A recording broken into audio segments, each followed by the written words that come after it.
I've never really liked the saying practice makes perfect, especially when it comes to riding a motorcycle. A more truthful understanding of practice is this: practice reinforces.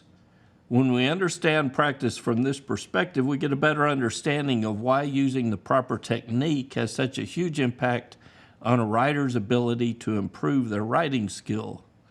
If a rider's practicing on some parking lot using the proper technique, and then they carry that proper technique with them when they ride out on the street, they're improving as a rider.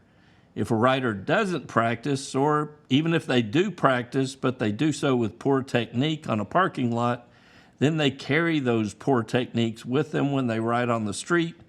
They're either stagnant in their skill growth or they're regressing. Practice does not make perfect.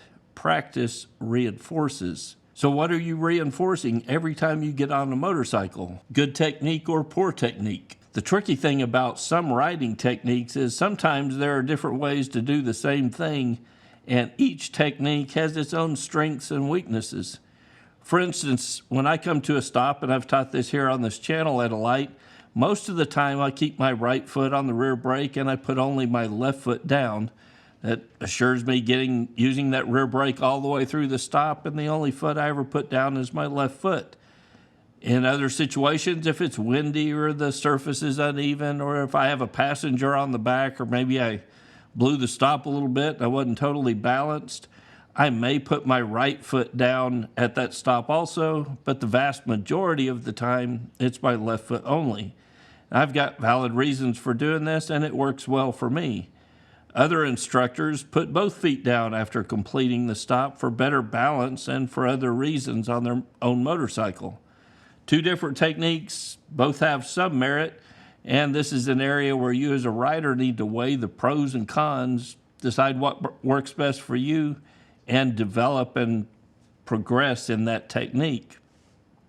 But there are many areas of riding where there's simply a wrong way and a right way to do something.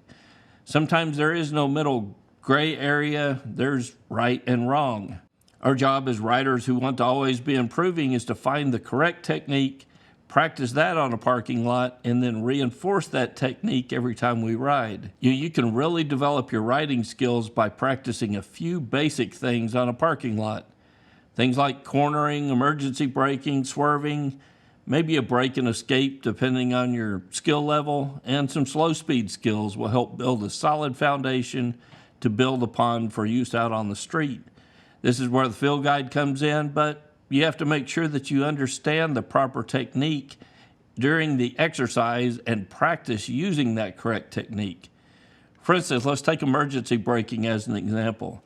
The proper technique when you're emergency braking is stopping in the shortest distance that you safely can, using the front and the rear brake all the way through the stop, keeping your head and eyes up, looking across the parking lot, stopping the motorcycle in control with the handlebars square and straight so the motorcycle's in balance. Any rider can go out on a parking lot and throw on the brakes and stop fairly quickly. Most of the time they won't even crash. But if you are not using the proper technique, you're either increasing your stopping distance from what it could be, or you're increasing your risk to perform that quick stop on a parking lot. That's why technique is important and why it's emphasized in the field guide. I hope nobody is glossing over the technique section when you're looking through the exercise on the field guide, because performing the exercise with correct technique is what the exercise is all about. But there's one thing that the field guide lacks, and that's a set of eyes. We can get around this a little bit by having riders who record their practice session and share the video on the forums for feedback. There have been a few riders who have done that. The forums have several professional riding instructors who share their knowledge every day, and many experienced riders who are also available for feedback. But an even better way to get direct feedback is to take a training class in person. Nothing beats having a trained instructor watch you ride, provide direct feedback, giving you the opportunity to correct your mistakes on the spot and build your skills. Then, after that, get out on a parking lot, practice those skills with the field guide, making sure that you're reinforcing the proper technique. But here's the thing, If you've only taken a basic writer course and that's all the training that you've ever received, I feel confident in saying your training is deficient. I feel very confident in saying that any writer who starts out taking a basic writer course, gets their license, and never trains or practices again using proper techniques has several bad writing habits. A lot of good information is packed into 2 or 3 day basic writer course, but 24 hours after that course is completed, you've forgotten the majority of what you've learned. 1 year after that course, if you've not reinforced your training with practice or other training that emphasizes the proper technique, you've forgotten even more about that class. But I'm talking to a lot of writers right now who've taken one course 5 years ago, 10 years ago, 20 years ago, or more, and you've never taken follow-up training.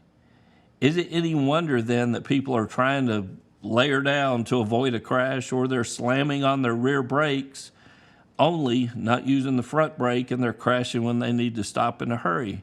Or we have riders running wide in a corner, headfirst into oncoming traffic because they lack the skill to deal with a corner that is sharper than they realized.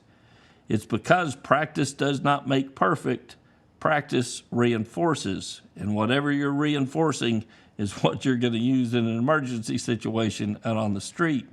So what are you reinforcing? With the start of a new riding season upon us, I hope every rider watching this video will do one of two things. Either get out on a parking lot and practice making sure you're using the proper technique, those core skills again, cornering, emergency braking, swerving, maybe that brake and escape depending on your skill level, and some slow speed skills. The Field Guide is an excellent resource for that, but if you have any doubts about what the proper technique is, you need to take a class with an in-person instructor, somebody who can watch you ride and correct you on the spot. Just do a Google search, put your zip code or your state in and search for rider training class or advanced motorcycle class, and take a class, even if it means having to take the basic class for a second time. These are just not for new riders who are looking to get their license. Trust me, if you've taken a basic rider course and it's been a year, you've forgotten a whole lot of what you learned a year ago. I used to have riders who took the basic rider class every year because it helped reinforce fundamental skills that are life-saving out on the road. In fact, seeing those riders helped inspire the idea for MCrider. MCrider was created in part to fill in those gaps between training.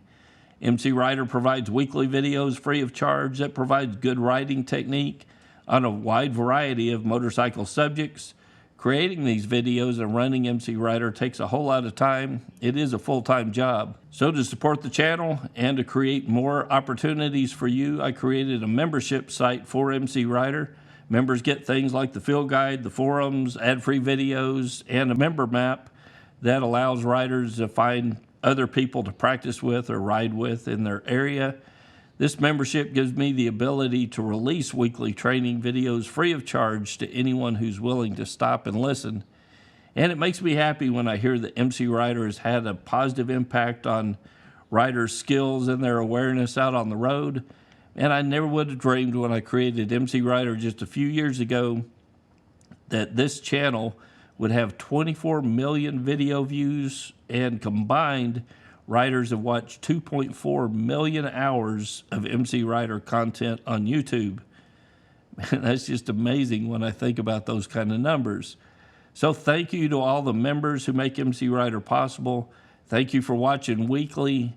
Please continue to subscribe, like, and share MCrider videos. It is making a difference in the riding community.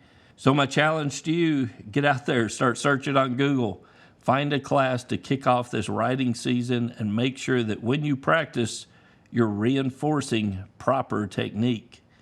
Till next week, guys, this is Kevin with MCrider, and I'll see you on the road.